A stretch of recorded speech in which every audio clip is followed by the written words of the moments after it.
Tai manau startuosim. Tai sveiki visi prisijungę prie Avalytics webinaro.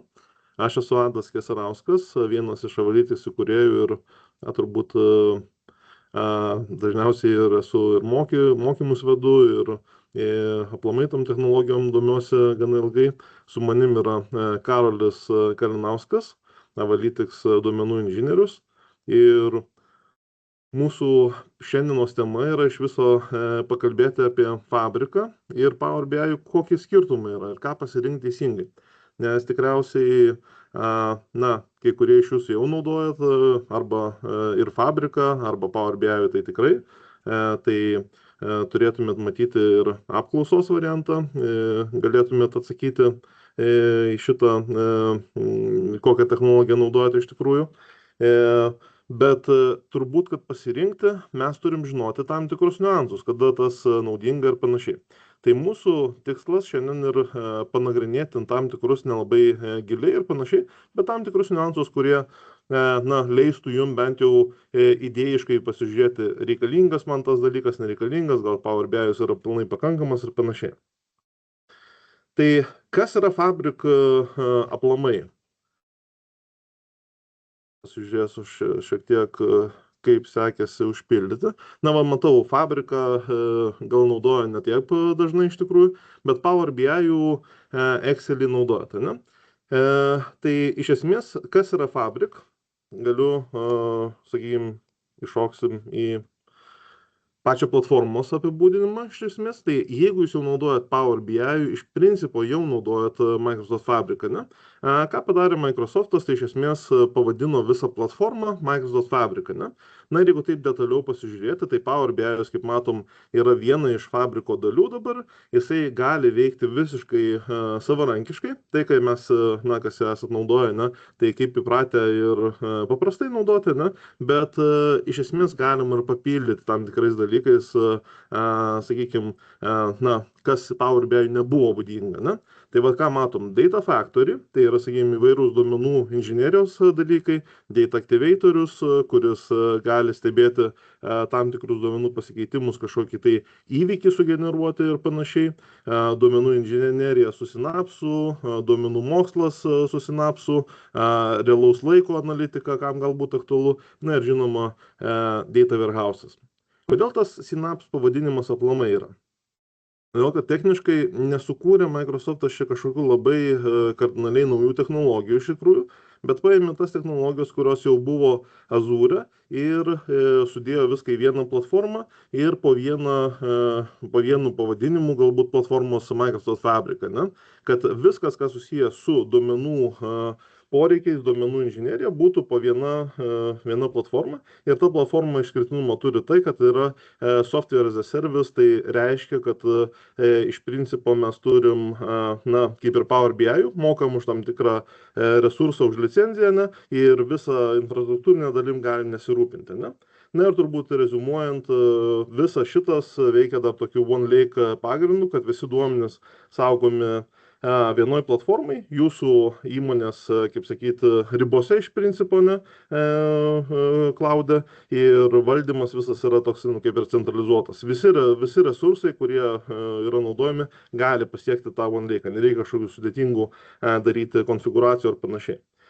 Tai labai primityviai turbūt galima šitaip pašnekėti, bet visą laiką įdomiau, kaip tai praktiškai atsiliepia. Ką mes praktiškai galim gauti, jeigu turim, sakykime, Power BI ir ar jį gali kažkaip praplėsti fabrikas, ne? Tai mes į šitą dalį labiau ir pasigilinsim iš tikrųjų. Na ir pirmas dalykas turbūt įdomiau bus pradėti nuo būtent praktinių pavyzdžių, ką galim pasiekti. Tai aš šiek tiek peršoksiu į demo.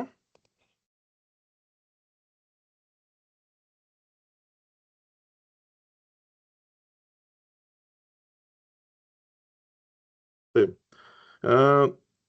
Naudosim demo, kad, kaip sakyt, kažkokių užstrigimų nebūtų ir panašiai įrašus iš tikrųjų. Ir ką mes turim, čia ką matysit dabar ant ekrano, ne, tai yra mūsų įprastas Power BI'us, kaip matote, vizualizacijos duomenys ir duomenys paimti atviri transporto priemonių registracijos duomenys iš regitros paimti. Ne? Tai visiems laisvai prieinami duomenys, ne? Jie yra sukrauti į Power BI'ų. Net galim įsivaizduoti scenarių, kad galbūt aš nelabai moku daryti vizualizacijas, galbūt naujas duomenų šaltinis, aš nelabai dar net žinau, nuo ko čia pradėti būtų geriausia ir panašiai. Tai kas būtų, jeigu aš tiesiog paklausčiau kopiloto, iš tikrųjų, matot visi turbūt, kad kopilotas egzistuoja, turbūt netgi matėte jau ir pas save, ne, kad kopilotas egzistuoja. Tiesiog jam jau reikia fabriko, kad jis pradėtų veikti. Na ir iš tikrųjų, vat, mano pirmas klausimas, kiek automobilių buvo registruota nuo 2020 metų, ne? Ir mes gaunam atsakymą, kad jų registruota yra tiek ir tiek, ne? 150 tūkstančių, ne? Ir matot, man nereikėjo kažkokio tai sudėtingo, aišku, vizualizacija pati šita nesudėtinga, ne?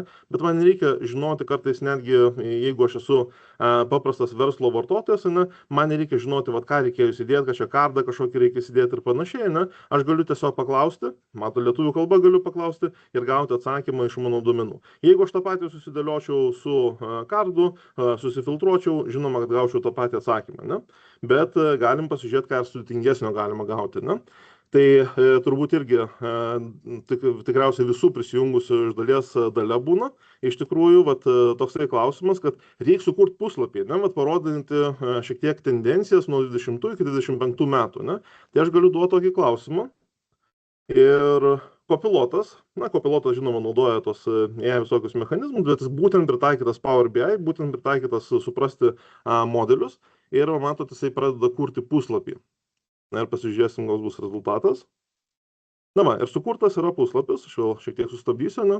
Ir matot, sudėjo tam tikras vizualizacijas, sudėjo tam tikrus filtrus iš tikrųjų, degalai, markė pasirinkti, sudėjo tam tikrus bendrinius rezultatus, kiek yra kiek yra, tarkim, skirtingų markių automobilių, kokios degalų rūšis, kokia kategorijų yra registruota daugiausiai, sakykime, kokios vėl markės ir panašiai, kokios tendencijos ir visa kita. Kaip matom, aišku, visą laiką tų naujų automobilių registracijų auga, kas yra natūralu, žinoma. Bet man vargti kaip ir nereikėjo, iš esmės sudėjo kažką, tai ne? Ir jeigu aš net esu analitikas, kuris moka su Power BI dirbti ir taip toliau, aš galiu šitas vizualizacijas pasimti ir adaptuoti savo poreikiui, ne? Galbūt man visai gerą kažkokią idėją jisai užmetė, aš galiu šitą vizualizaciją, žinoma, išsikopijuoti ir panašiai. Bet bendraja prasme, matė, tai yra kelios sekundės, kad sukurtų tam tikrą puslapį. Ypač turbūt patogu būtų tiem, kas, galbūt ne visą laiką žino taip detaliai, kaip tas dalykas kūrimas ir taip toliau. Ką dar galim paklausti?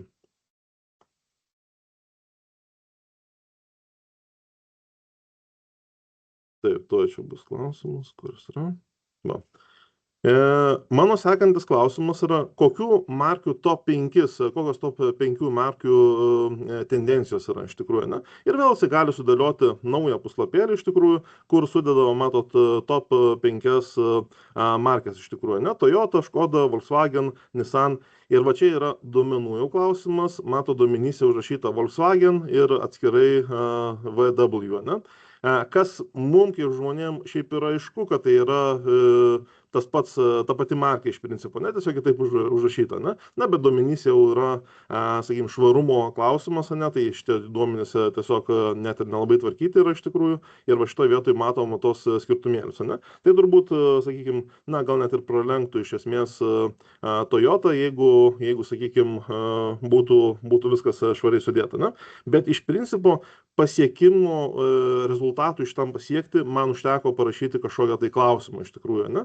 Ir, sakykime, tas rezultatas gimsta, vėl aš galiu, aišku, pamatyti tas situacijas, kažkiek adaptuoti ir panašiai.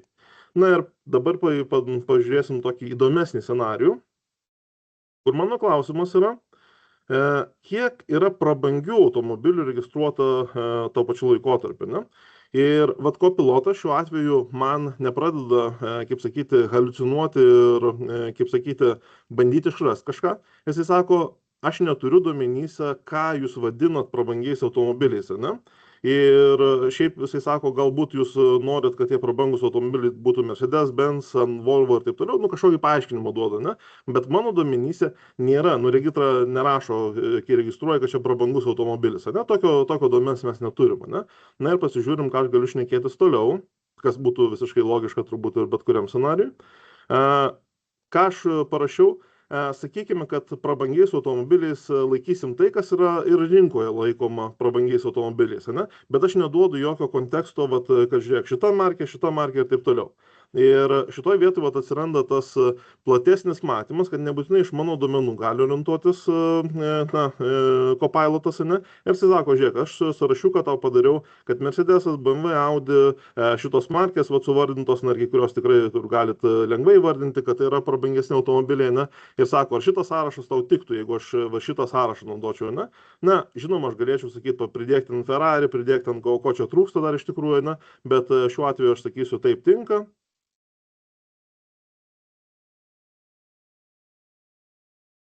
Ilgai užtrunka rašyti. Tinka ir vat, žiūrėsim, koks bus atsakymas. Na va. Ir gavau atsakymą, kiek va, būtent tų automobilių sudėta. Tai jeigu man reikėtų nueiti duomenis, žinoma, ir jeigu aš tą sugebėčiau padaryti, turbūt yra visada klausimas, ne, galėčiau susižymėti, kad va šitas automobilis, na vėl turbūt su manim ginčytis galėtumėte, ne, kad Audi ne visi yra prabangus, reikėtų atitinkamus modelius turbūt žymėti ir taip toliau, bet šita iliustracija yra tokia, kad gali va tas AI-us plačiau žiūrėti, negu vien tik tai, kas yra mano duomenyse, ne. Jeigu mes paimam tipinį modelį Power BI-us, ne, mes dažniausiai na, turim tik tai tiek, kiek turim būtent pačiame, sakykime, jau tam modelyje, ne? Ir negalim plačiau žiūrėti. Su AI pagalba mes galim plačiau pasižiūrėti, rinkos kažkokias tendencijas, galbūt net statistiką kažkokią gali jisai įnėti ir panašiai. Bet kur saugikliai yra?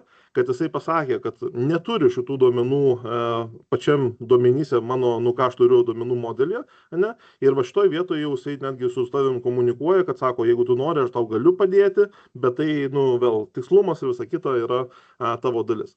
Tai čia vat yra vienas iš pavyzdžių, kaip mes galim tiesiai Power BI turėti būtent vat kažkokį praplėtimą, kažkokį diskusiją, na turbūt su ChatGPT arba kitais AIs dažniausiai visi dabar jau bendrauja, ne? Tai va tą patį galima turėti ir, sakykime, tiesiog modelį. Aš jau nekalbu apie tas dalis, kad jis gali padėti rašyti formulės, kaip matėm, vizualizacijas gali padėti daryti ir panašiai. Pažiūrėsim ir kitą scenarių, kurį pademonstruos Karolis. Tai Karoli, gali pašėrinti ekraną. Na ir papasakosi šiek tiek apie kitą scenarių. Taip, sveiki visi. Tai iš tikrųjų čia visiškai skirtingas scenarius nei ADO. Mes labiau dirbom su governance'u šitam demo. Tai manau tikrai kiekvienas, nežinau, IT vadovas, komandos vadovas susidūrė su problema, kad ateina naujas darbuotojas arba esamas darbuotojas ir jam reikia pridėti kažkokius accessus, pridėti prie grupių ir tai užtrunka, nes reikia surasti kokią grupę, kokiam reportui tai priklauso ir panašiai. Tai mes su šituo demo parodysim, kaip galima taip įspręsti. Tai dar prieš tai pasakysiu, kad viskas yra irgi padaryta su Fabriku ir Copilot Studio visas AI-us. Tai įsivaizduokim, kad prisijungia prie mūsų AI komandos Jonas ir mes norim jį pridėti prie esamų reportų, tai yra vieno iš reporto, pamatyti, kaip yra naudojamas AI-us. Tai ką visų pirma vadovas padaro, paklausia, kokius reportus Jonas jau gali matyti.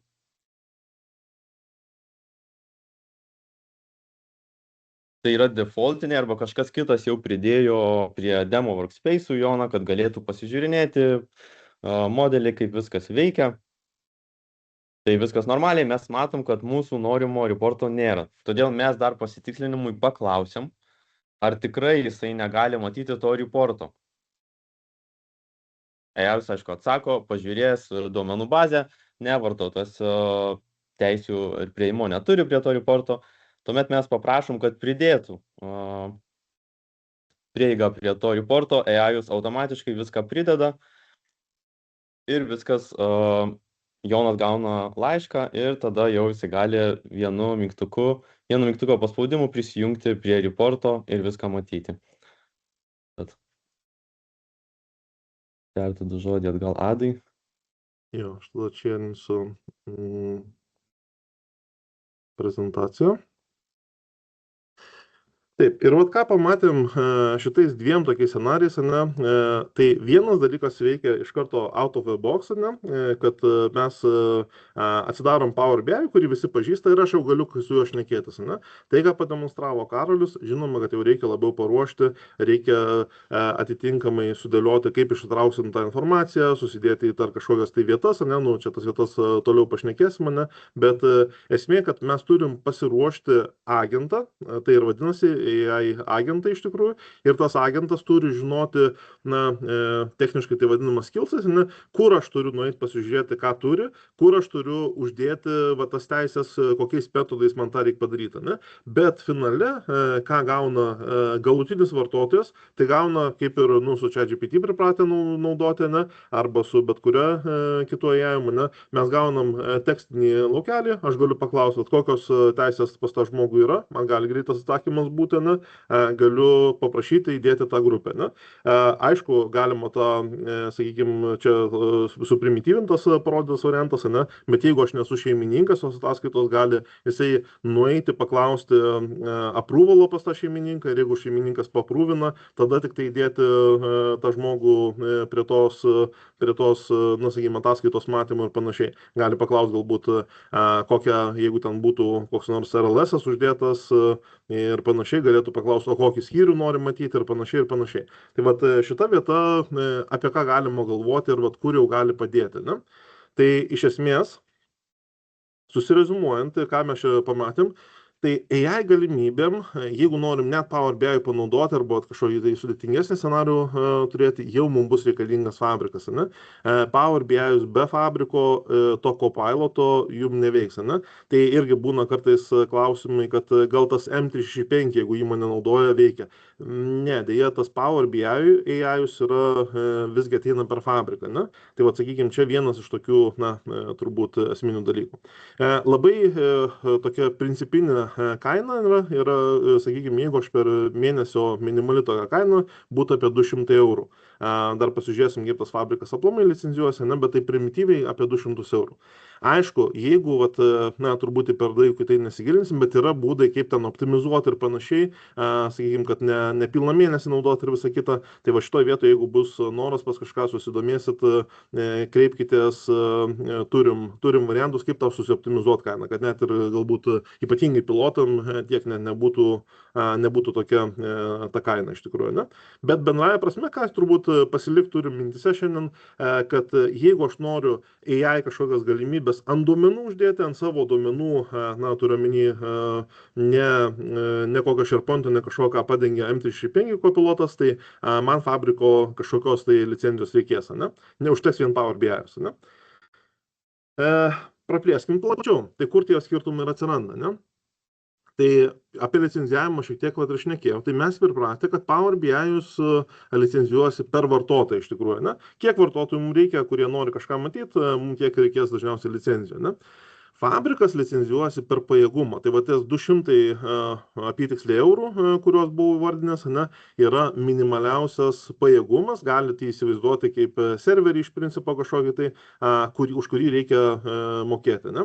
Vartotojai, kad irgi nesusidarytų klaidingas įspūdis, papildomai apmokami iki tam tikro pajėgumo lygio. Ten yra santykinai brangus apie 5000 eurų ribose pajėgumo dydis, kai licenzijų vartotojams nustoja reikėti.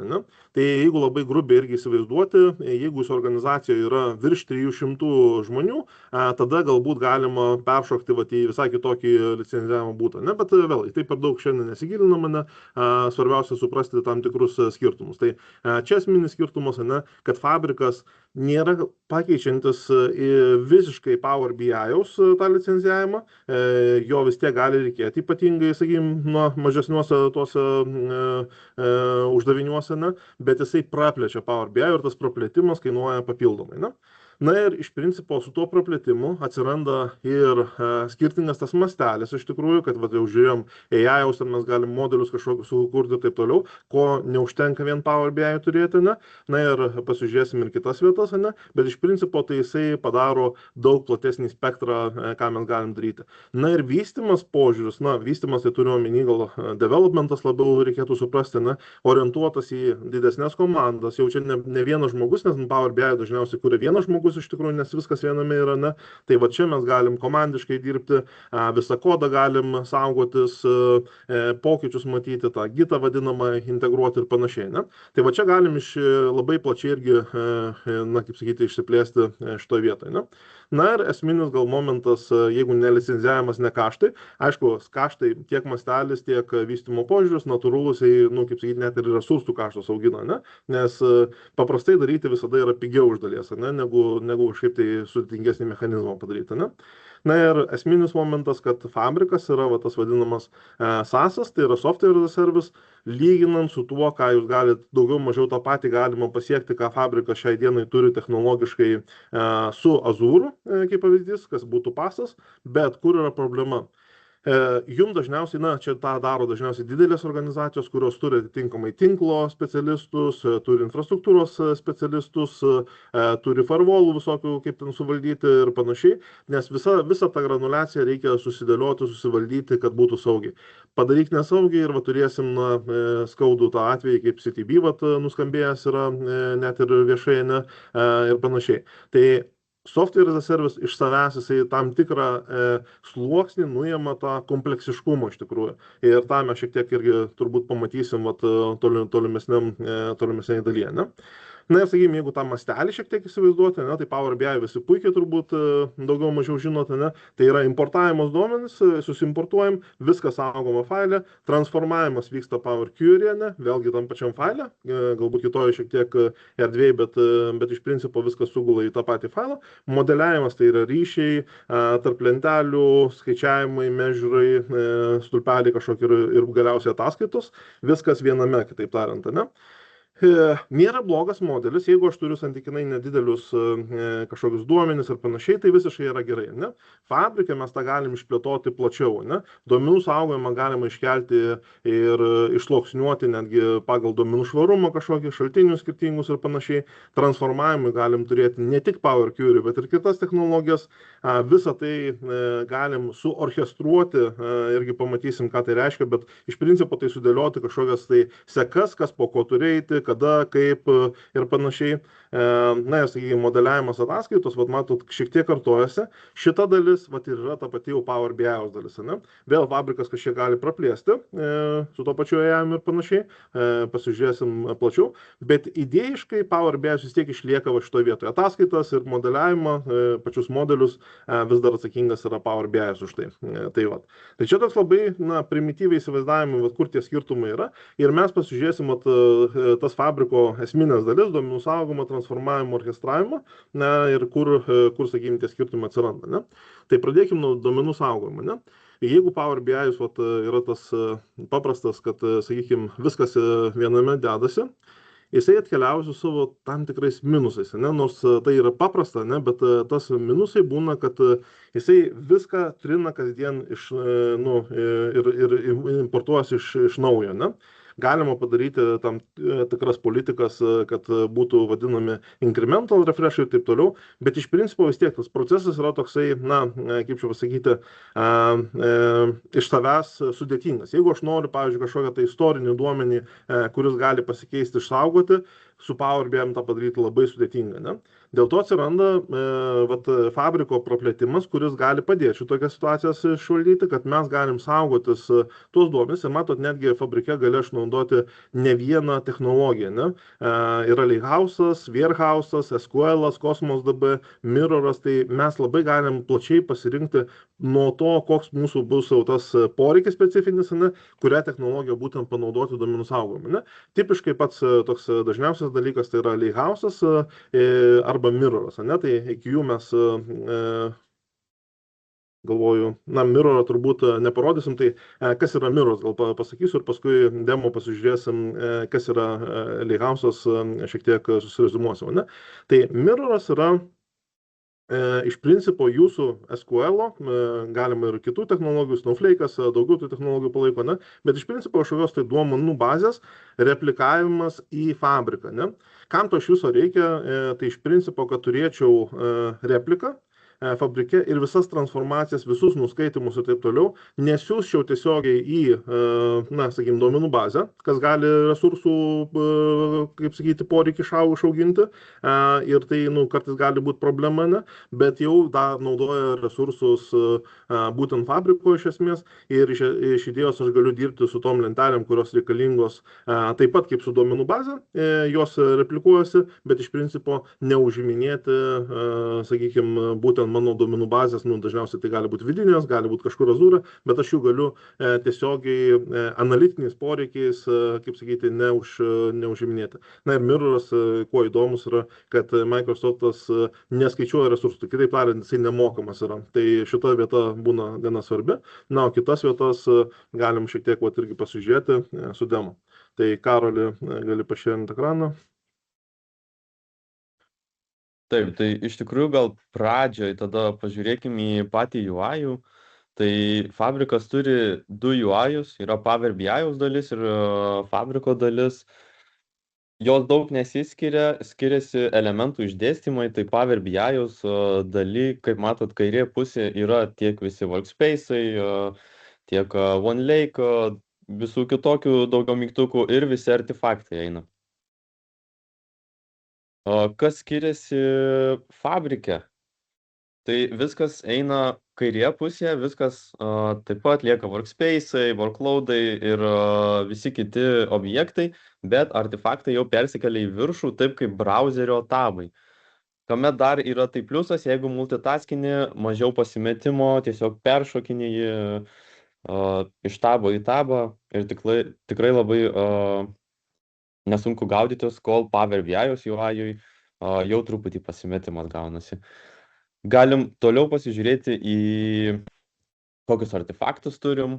Tai turim get data artefaktus, tai vėliau matysim kitam demo data flowsus, notebookus, kaip galima pasimti duomenis, tuos pačius mirrorus, kur Adas minėjo, tai turim iš Oracle, SQL serverio, SAP, Snowflake'o.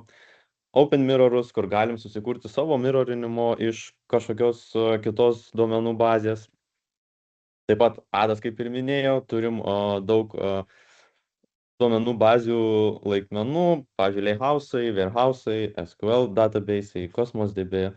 Tai čia pagal poreikį, jeigu reikia tik tai struktūrizuotus duomenis laikyti, gal geriau Warehouse'as, jeigu norit ir failus kažkokius Excelius, CSV laikyti, galima labiau į Lakehouse linkti ir panašiai. Tas pats su Prepare data, turim DBT jobsus, plus ir panašiai.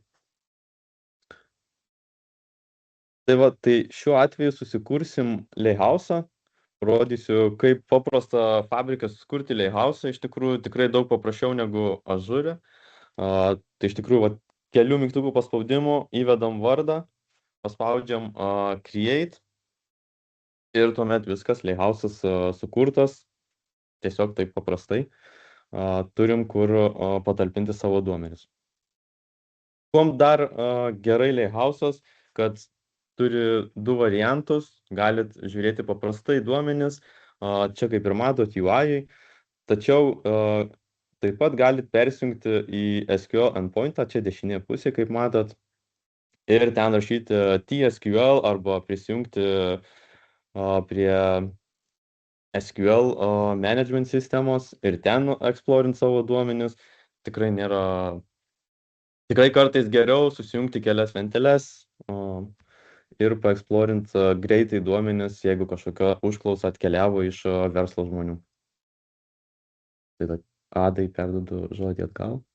Gerai, šėrinu ekraną. Tai trumpas demo, kurį pamatėm ir ką galim susirezumuoti iš to demo.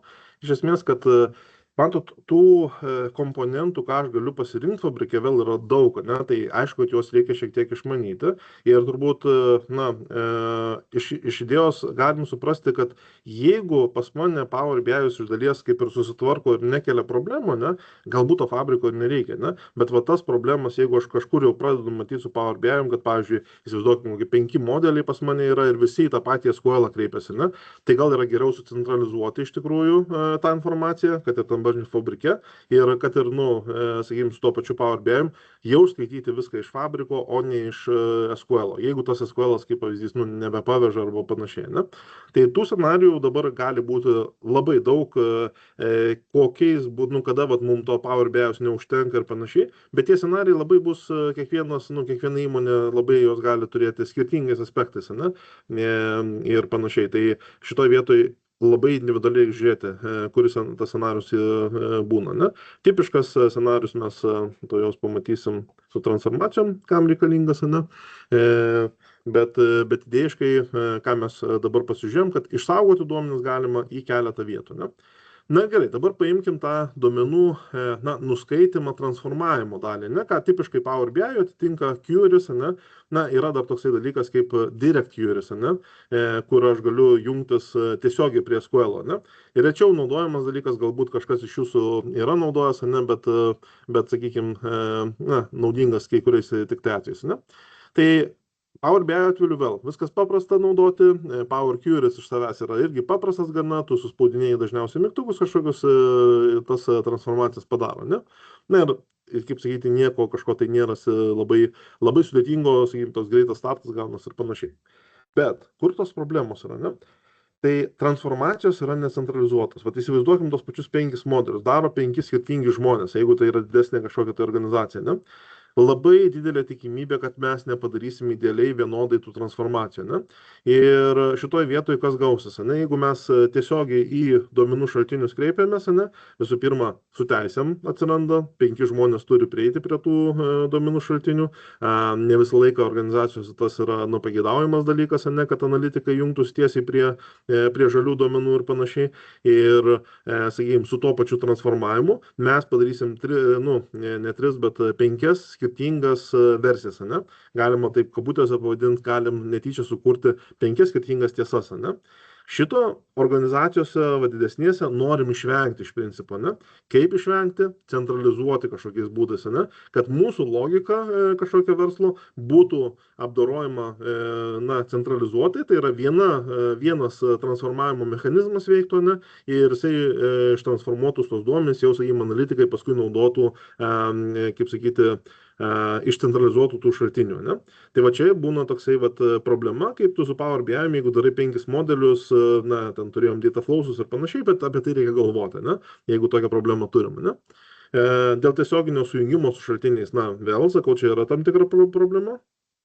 Ir dar viena problema, kad jeigu yra didesnė komanda ir, sakykime, tuos failus mes turim, daugiau tų failų turim, gana sudėtinga vienu metu dirbti per kelias vietas, ne? Arba jeigu turim 5 modelius, su Power Query padaryta, net jeigu ir visas vienas žmogus darė, kažkokį pakeitimą padarė vienam, pamiršai kitam padaryti, užžiūrėk atsisinginas tos versijos gaunasi ir panašiai, ne? Tai ką va čia gali praplėsti, kaip sakyti, fabrikas, tai iš principo išspręsti tą, kaip sakyti, centralizavimą, vieno iš tokių funkcijų, ne? Tai vėl tą patį paminėjom mirroras, ne? Tai pirmas dalykas čia dėl tiesioginio jungimosi prie šaltinių, ne? Tai mes galim atriboti, kad analitikai gali jungtis tik prie mirroro, ne? Jie tiesiogiai prie SQL, tarkim, tų šaltinių neprisijungta, ne? Jau vienas, kaip sakyti, saugumo tam tikras lygis gali būti užtikrintas, kad nesugadintų netyčia operacinių tų duomenų bazių, kur ten gali apskaita kokia suktis ir panašiai, ir nepadarytų jokios įtakos kokią nors neteisingą užklausą paleidę, ne? Tai vienas iš variantų. Galim, jeigu mirroras, ne viskas palaiko mirrorą, ne, tai, sakykime, yra copy jobas, data flowsas. Data flowsas atitinka Power Query, tai irgi pažįstama dalis, ir yra notebookas, ne, tai šiek tiek pamatysim ir demo, kuo skiriasi tikriausiai, bet esminis gal toksai momentas, kad vėl mes turim pasirinkti, o kurį mes naudosim tą objektą. Jeigu pas mus, tarkim, yra tai duomenų bazė, turbūt rekomendacija, aišku, bus mirroras, jisai nemokamas ir taip toliau. Bet jeigu tai, sakykime, reikalauja jau kažkokių transformacijų ir panašiai, ne, mes nebūtinai geriausias sprendimas bus, su mirror arba jisai net nepalaikomas bus, mes galim rinktis tarp data flow'o, tarp notebook'o ir taip toliau. Ką tiksliai pasirinkti priklausys nuo mūsų turbūt komandos, gal pavadinsiu, arba individualių žmonių, kaip sakyti, žinojimo, nes data flows yra santykinai paprasti, copy jobas yra santykinai paprastas, notebookai jau nėra tokie paprasti, bet jie daug našesni iš tikrųjų. Tai jeigu aš tokią schemą netgi šiek tiek parodyti galėčiau, ne? Tai duomenų šaltiniai kaip duomenų šaltiniai. Jų mes turim tokių, kokių įmonės turi, ne, jie yra įvairūs ir panašiai. Ne? Na ir, sakykime, kai mes pasiminėjom duomenis, čia matot, net yra tokia galima duomenų lygmenis turėti, vėlgi pakankamai rinkoje paplitęs standartas yra, tai vadinti duomenis švarumo tam tikrais lygis. Ne? Tai yra bronza, šitas sidabras ir auksas, ne silver gold. Ne? Tai mes galim, mirroras ir panašiai, būtų patys tokie, kaip sakyti, tiesiog visiška kopija duomenų, ne? Tai jie patys nešvariausi duomenys, ne? Tai nereiškia, kad jie blogi duomenys, ne? Bet jie niekaip netvarkyti, niekaip nepaitakoti duomenys, ne? Ir mes galim turėti tokį lygį, ne? Tas labai gerai atitinka mirrorai, ten shortcutai ir taip toliau, yra tam tikros technologijos, ne? Bet kad mes sutransformuotume duomenys, kas dirbat su Power BI, tai beveik žinot, kad praktiškai visada kažkiek transformuoti reikia, ne? Tai iš tos bronzinių duomenų mes galim jau nebe SQL eiti, bet sutransformuoti su data flowsais, su notebookais, su kokiais nors SQL stored procedūrom, su dar kažko, technologiją pasirenkam, su kuria norim tą padaryti, ne? Ir mes sutransformavę galim patalpinti į sidabrinį tą lygį vadinamą. Ne? Iš sidabrinio lygio vėlgi galima dar kurti, tipiškai sidabrinis toksai galbūt universalesnis lygis yra, kuris tinka daugiau mažiau įvairiems scenarijam, ne? O auksinis lygis jau kūrėsi kaip tam tikro specifinio uždavinio, sakykime, kažkoks lygis, ne, kur dar papildomų transformacijų galima padaryti ir panašiai. Ne? Na ir paskui analizė, kaip matot, aišku, yra Power BI'us, kas turbūt tradiciškai daugiausiai dalykų būna, bet ne tik tai iš tikrųjų Power BI'us. Ne? Galima mes turėti, SQL endpointas, čia kad suprastume, tai mes galim SQL priemonėm prisijungti kaip ir prie duomenų bazės, ne? Vat šiuo atveju, sakykime, jau visiškai transformuoti duomenys, visi švarūs duomenys, sutvarkyti pagal visą verslo logiką ir panašiai. Ir įsivaizduokit, kad jums reikia šitus duomenis kažkur tai įsidėti kokią nors kitą sistemą. Tai galima grynai SQL-iniam priemonėm pasidaryti naujų eilučių kažkokią tai užklausą ir ją grynai įsidėti kažkokią tai kitą duomenų bazę ir panašiai. Tu prisijungi jo prie tų duomenų gali kaip prie SQL iš principo. Ne? Power BI irgi naudoja arba SQL, arba gali tokį vadinamą direct lake'ą naudoti. Pakankamai techniškas dalykas, tai čia labai giliai į tai neįsiu iš tikrųjų, bet tam, kad įsivaizduotumėt, jūs galite tą primityvę schemą, kur aš pasiemu, transformuoju ir padedu, išplėtoti į tam tikrus kitus lygius. Ne? Ir, sakykime, čia vėl atidalinti galima, gali analitikai labiau užsimti tada modeliavimu, vizualizacijom ir panašiai. Duomenų inžinieriai gali labiau užsimti duomenų tą inžineriją, verslo logikos, kaip sakyti, palaikymų tose duomenyse ir taip toliau. Ir tos jau dvi erdvės, jeigu komanda didesnė, jau gali jos turėti visai, sakykime, skirtingas komandas ir panašiai. Tai va čia yra, kur jau fabrikas gali arba labai plačiai išsiskleisti, arba, sakykime, labai primityviai galima paimti, kad tik tai neužimti tuos SQL-ų kaip pavyzdys, ne, pasidaryti bronzinį lygį, ir analitikas jau viską darosi, galbūt ir Power BI. Ne, vėl čia reikia žiūrėti pagal mūsų tikslus ir poreikius, ką norim pasiekti. Ne. Ir taip, čia šiek tiek, aišku, aš sušnekėjau iš tikrųjų, bet iš principo gal vienas akcentas, kuris dar svarbus yra, kad tiek analitikas gali pasiminėti tos duomenys, kaip mes turim fabrike, tarkim, kažkur įsidėję, skirtingai nuo Power BI'us, gali pasimti ir, tarkim, kitas analitikas jau apdorotus duomenys, šitą scenarijų šnekėjau, bet tuo pačiu gali pasimti ir duomenų mokslininkas, Jisai sakyt gali, žinai, man reikia kažkiek tai duomenų visiškai netransformuotų, aš galiu pasimti iš bronzos, na, jeigu teisės, aišku, turime, ne, galiu pasimti iš bronzos, bet kai kurie duomenys yra man tinka, kas yra transformuotojai, o ne universaliai, pavyzdžiui, iš sidabrinės schemos iš tikrųjų. Tai va, iš tos sidabrinės schemos pasiemu ir aš darau kažkokį tai, na, ko man reikia, sakykime, kažkokius tai machine learningo modelius, galbūt kažkokius eksperimentus darau ir taip toliau, ne? Na, sakykime, pavyzdžiui, kažkoks tai pro vartotojas, ne, jisai sako, o aš noriu, man netinka nei viena ataskaita, aš noriu kaip pavyzdys su kopilotu pasišnekėti tiesiai ant duomenų, ne? Ir irgi variantas yra, kad mes tada jau sutransformuotus tam tikrus duomenis, jam galim paduoti kaip duomenis, dar be jokių ryšių, bet dar kažko tai ne, bet jisai su kopilotu gali pasišnekėti, jeigu kažkokį didesnį supratimą gali savo modelį susikurti ir panašiai. Tai vat čia irgi tos praplėtimas, kuris ypatingai didesnės įmonės išsprendžia tam tikras problemas, ką vien su Power BI yra pakankamai sunku išspręsti iš tikrųjų. Na ir dabar demo, Karoli, vėl žodis tau. Pasižiūrėti galim, kaip atrodo performanso prasme, ne, skirtumas. Taip, tai aš naudosiu tuos pačius duomenis, kuriuos Adas naudojo pirmajam demo, tai bus apie automobilius iš registrų centro. Tai šiuo metu, ką mato, tai pasikūriau Dataflowsą ir notebooką, juos palyginti, nes šiuo metu turbūt didžiausia fabrika problema yra, kaip paimti Excelį arba CSV failą iš SharePoint'o. Tai dažniausia paimam arba per Dataflowsus, arba per Layhouse'us. Tai yra per notebookus. Tai pradžioje užeikime į Dataflowsą. Tai iš tikrųjų, manau, UI-us visas baras tikrai pažįstamas tiem, kas naudoja Power BI-ų. Viskas labai paprasta, mygtukai įvairūs transformacijoms, viską pasitransformuoja, viskas labai paprasta. Tačiau, kame yra problema, kad paprastą Excelio failą, kuris turi daugiau duomenų, užtrunka apdoroti minutę laiko, kas nėra idealu, jeigu mes turim daug lentelių. Kol užeikim į notebooką, aišku, notebookas reikalauja jau programinės dalies, nesvarbu, ar tai būtų Python, PySparkas, PySQL, ar tai būtų R, ar tai būtų Scala, ar tiesiog paprastas Pythonas, jau vis tiek reikės kažkokių programinių žinių. Tačiau galim matyti, kad jisai apdoro visus duomenis, nuskaito ir įrašo į Layhouse'ą per 13 sekundžių, kas yra daugiau nei 4 kartus greičiau. Tai manau, jeigu turim didelius duomenis, tikrai apsimoka labiau naudoti notebookus, turėti žmogų apmokyti, kuris galėtų parašyti paprastą arba šiek tiek sudėtingesnį PySparko ar kitos kalbos kodą, negu naudoti Power BI-aus Dataflow funkcijas. Taip pat perleidžiu atgal žodį. Tai va, tai vėl rezumuojant šiek tiek, ne? Tai, kaip matot, galima tas technologijas ir paprastas pasirinkti ir fabrike, ne? Bet ne visą laiką tu, na, kaip sakyti, galbūt turėsi našiausią tą technologiją, ne? Ir kartais yra tas, na, turbūt ir, kaip sakyti, žinių arba kaip čia pasakyti, įgūdžių klausimas, ne? Kad išnaudoti maksimaliai efektyviai ir taip toliau, greičiausiai bus reikalingas, nu, tokios, kaip pavyzdys, Python'o tam tikros žinias reikės užsiugdinti ir panašiai, ne? Tai šita vieta yra svarbi tuo turbūt priklauso nuo mano duomenų kiekio, ne? Čia iš praktikos vieną kitą pavyzdį duosiu, ne? Dirbam su klientais, kur jau, na, sakykime, pas viena lentelė, tarkim, yra pasiekus milijardą įrašų, ne?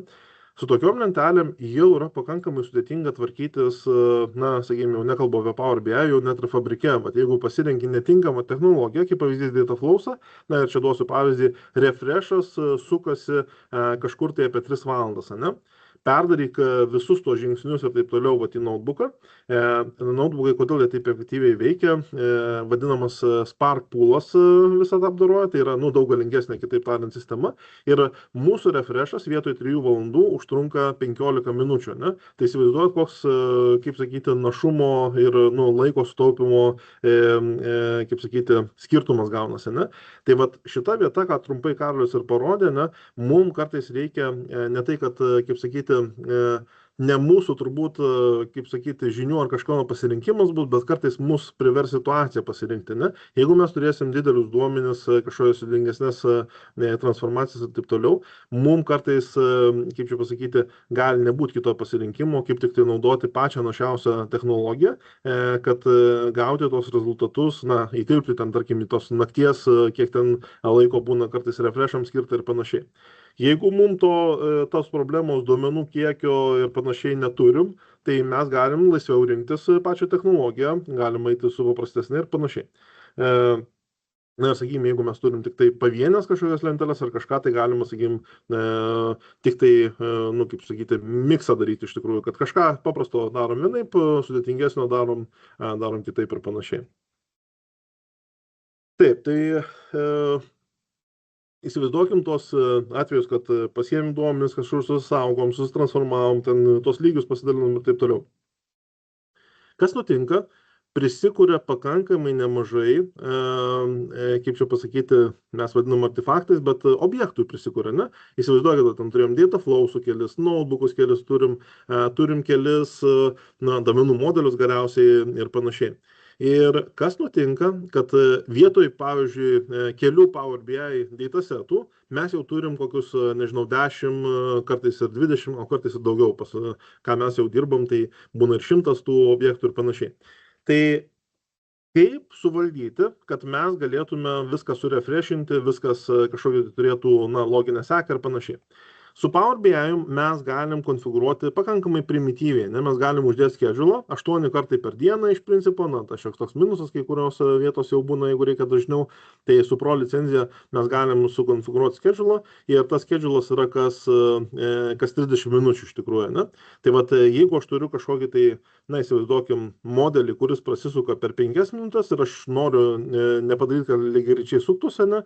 Man reikia laukti 25 minutės, kad pasileistų kitas, ne? Ir negaliu pasakyti, kad va, kai šitas baigėsi, pasileisti turi kitas, ne? Tai kol aš turiu nedaug modelių ir jie nekelia kažkokių problemų, jeigu jie lygiagrečiai veikia ir panašiai, na, turbūt užtenka to paprasto schedule, ne? Bet ką fabrikas praplečia iš tikrųjų, tai vat, mes galim su taip vadinamais pipeline'ais suvaldyti, kad tos sekos būtų vienas po kito, kažkas lygiagrečiai, kas įvyksta, jeigu, tarkim, buvo sėkmingai, nu, kaip sakyti, susirefreshino kažkas arba įvyko kažkas tai, kas bus, jeigu nesėkmingai įvyko, ar kartot ar nekartot ir taip toliau. Ir aišku, visą šitą mes galim sucentralizuoti, matyti vienoj krūvoj. Tai aš parodysiu tokią primityvę, na, sakykime, primityvesnį variantą, bet iš jo turbūt pakankamai bus galima suprasti, ne? Tai va čia yra toksai ciklas padarytas, nu, ne ciklas, bet būtent tas pipeline'as padarytas, ne? Kuris, kaip matot, paleidžia kažkokį notebooką, kažkas leidžiasi lygiagrečiai, po successo arba completo pasileidžia kažkas kitas, turi arba nuoseklumą, arba lygiagretumą, kaip pavyzdys va šičio, gold viskas kai atsinaujina, tada pasileidžia modeliai refreshintis, jie gali būti lygiagrečiai, jeigu norėčiau, aišku, galėčiau sudėliotą seką ir nuosekliai eitų, na ir paskui galiausiai gali būti vėlgi patikrinti tam tikras sąlygas, išsiųsti kažkokį tai e-mailą, arba, pavyzdžiui, sėkmingai įvyko, nu, jeigu sėkmingai, tai nieko nesiunčia kaip pavyzdys, jeigu yra nesėkmė, tai tada, kad kažką tai parašytų administratorium ir panašiai. Tai vat šitą ciklą mes galim padaryti arba labai sudėtingą, arba bent jau, nu, kad ir primityvų, bet vis tiek sudėlioti taip, kaip mes norim, kad būtų. Na, čia viršui matot, kiek yra daug įvairiausių objektų, ką mes galim įsidėti. Jeigu kažkas yra dirbęs su Power Automate ir panašiai, panašumas vat, į Power Automate šitoje vietoje yra, kad mes galim tiesiog visą tą grandinę išdėlioti tokia seka, kokia mes norim, kad kažkas veiktų. Ir ta grandinė, na, galima ir patikrinimų visokių įdėti papildomai, ir išsišakojimų ir panašiai. Tai vat čia, ką mes galim kitaip padaryti, negu, sakykime, tas primityvus tiesiog modelio refresho ciklo įdėjimas, ne? Tai su orkestravimu, na, pakankamai toks akivaizdus dalykas, tai per daug turbūt nėra daugiau ką ir papasakota, ne, mintį, manau, suprasite, ne. Na ir dabar tas modelis yra ataskaitos, ne. Kaip ir minėjau, tai yra įprastas modelis, iš principo fabrikas jį tik tai gali praplėsti. Power BI, manau, na, vardinti nereikia iš principo, daug kas žino tam tikrus dalykus iš Power BI, ne, bet pašnekėkime apie tai, ką gali išplėsti būtent fabrikas, ne.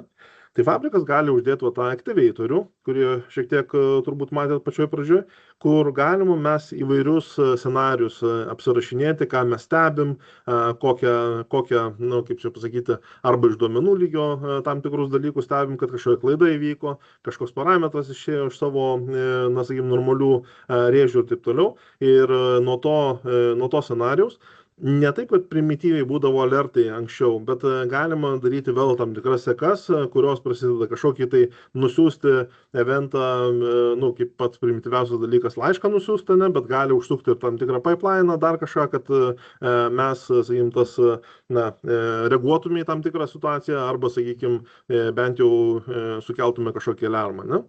Tai va, tai orkestravimą šiek tiek jau pasižiūrėjom, tai vėlgi praplėtimas yra, nes kas gerai, kad net ir pro workspace'uose, jeigu yra mūsų modeliai, juos irgi galima visus orkestruoti su fabriku.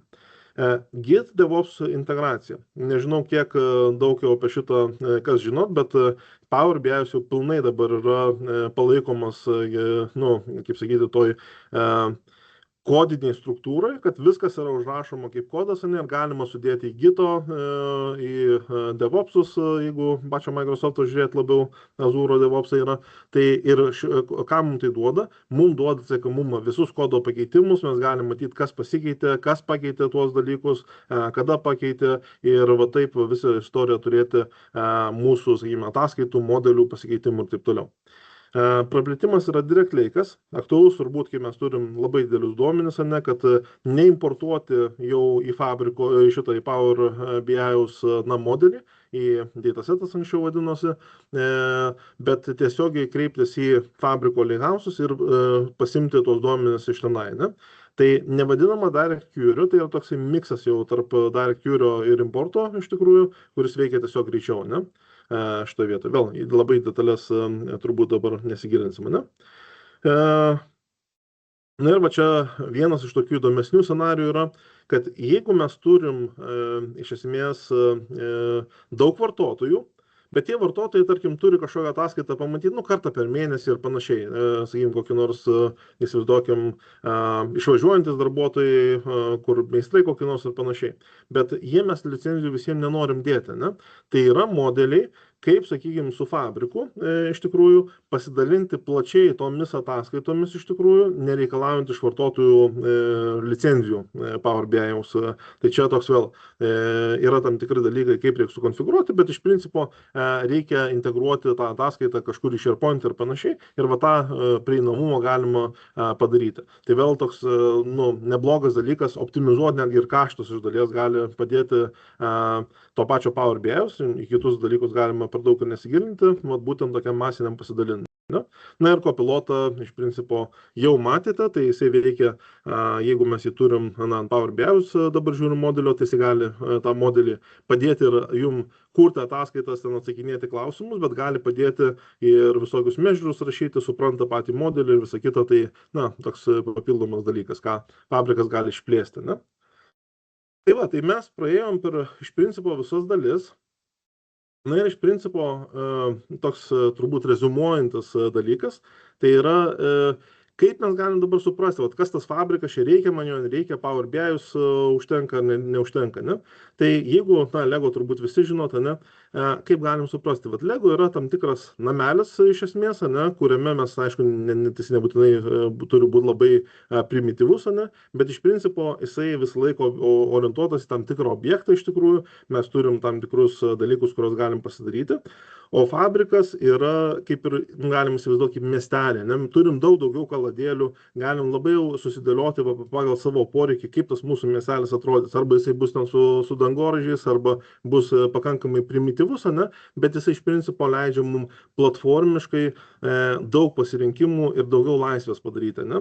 Tai vat šitoje vietoje turbūt pirminis klausimas, na, kiekvienam yra iš tikrųjų, o ko man, pavyzdžiui, galbūt jau trūksta, galbūt aš jau žinau, kad Power BI man tam tikrų dalykų trūksta.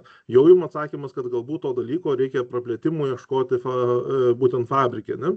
Galbūt aš, pavyzdžiui, šiandien dar nematau trūkumo iš principo kažkokio, ne, bet man norisi suprasti, kaip ateityje judėti. Ne, tarkim, kažkokio tai augimą planuoju ir panašiai, ar nevertėtų pamastyti, kaip protingai išsidėlioti fabrike tą pačią struktūrą ir panašiai. Ne? Va tada atsiranda tie klausimai. Na tai čia įsivaizduot galima irgi, sakau, kaip su tuo pačiu Lego. Galvoji kažkokį planą ir taip toliau, žiūri, kokiu tau tų kaladėlių reikės, ir tos kaladėlės, nebūtinai iš tos vienos dėžutės turi būti, ne? Iš tikrųjų. Tai vat, suprimityvintai, ne? Bet iš principo, kaip sakyti, toks reziumė yra iš tikrųjų. Ne? Ką galite jau padaryti šiandien, tai iš esmės, jeigu tie klausimai sužadino kažkokius tai jūsų pačių klausimus, va čia man dabar reikia apie kažką daugiau sužinoti, nes vis tiek labai giliai neėjom, tai visada galite konsultuoti su mumis, yra ir nuoroda iš tikrųjų. Ir mes turim grupės mokymus, fabriko mokymai 2 dienų, tai yra būtent kovo 31, balandžio 1, tai dėl registracijos yra QR kodas įdėtas. Ir, jeigu nenorit QR kodais ir taip toliau, tai turėtų įkristi susisiekimo formą. Iš tikrųjų, tai galite rašyti savo elektroninį paštą iš principo ir mes tada su jumis susisieksim, jeigu aktualu būtų pasiderinti. Pačius mokymus darom tiek grupėse, bet dažniau dabar netgi vyksta įmonėse, nes kas fabriką nori, kaip sakyti, jau pilnai įsidiegti, tai dažnai būna ne vienas žmogus, keli žmonės, kur, sakykime, galima tada ir konkrečiai įmonį paruošti tos scenarius ir panašiai. Grupės metu, žinoma, einam per tam tikrus standartiškiausius scenarius, iš tikrųjų standartiškiausias vietas iš esmės. Tai turbūt toks dalykas, matau, kad puikiai tilpom į laiką. Jau paliksiu turbūt šitą slaidą, gal kam prireiksime. Turim laiko netgi ir klausimam atsakymam iš tikrųjų. Tai nueisiu pasižiūrėti, kas galbūt yra. Ar įrašą bus galima peržiūrėti? Taip, įrašas bus iš tikrųjų.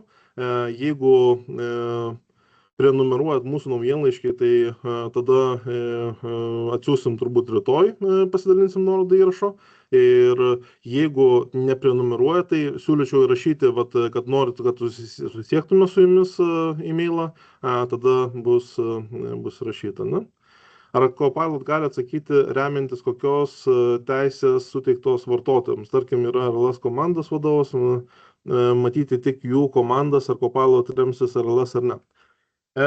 Priklauso, kaip paruošim pačią, kaip čia pasakyti, analitinę tą platformą. Nes Copilotas, jisai, kaip čia pasakyti, nėra tai, kad jisai eina dabar į ataskaitą ir žiūri, o tai dabar čia ką tas žmogus mato, ne? Iš principo, tu paruoši modelį tam tikrą, arba, lenteles tam tikras, kur tu gali susakyti, kad šitas žmogus prieina prie objekto, kaip pavyzdys, ataskaita A, bet tame objekte jisai apribotas RLS-ų, čia viską per grupės daugiau mažiau susivaldyti gali, apribotas, tarkim, departamentų B, ne?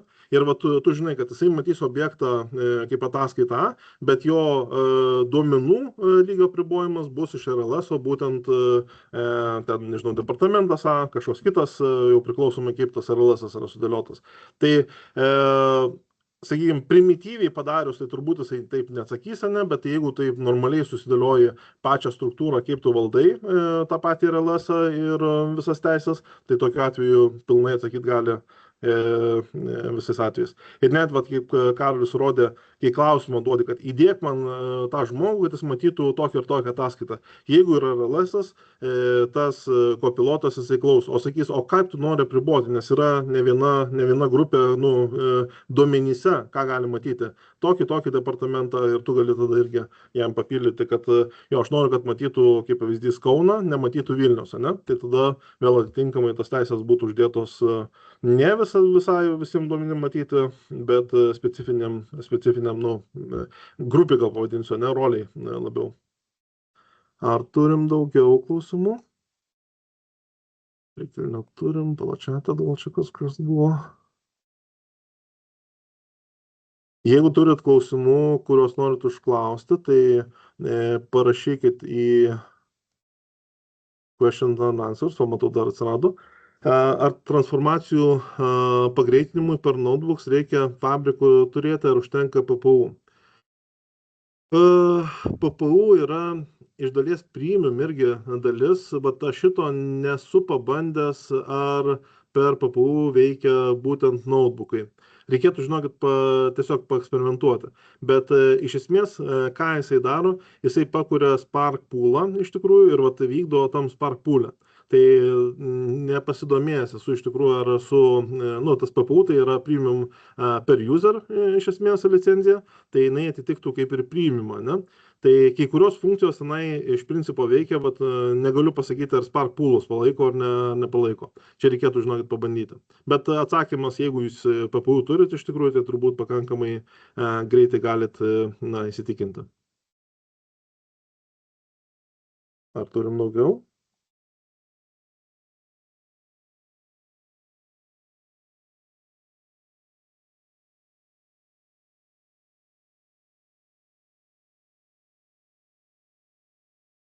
Kaip ir nematau daugiau klausimų. Tai dėkui visiems, kas susirinkot. Kaip minėjau, įrašų pasidalinsim. Ir gero naudojimo. Ir jeigu sudomino kažkas, tai susisiekit. Ir jeigu domino plačiau, žinoma, kažko turbūt galėsim padėti. Tai ačiū visiems ir greito.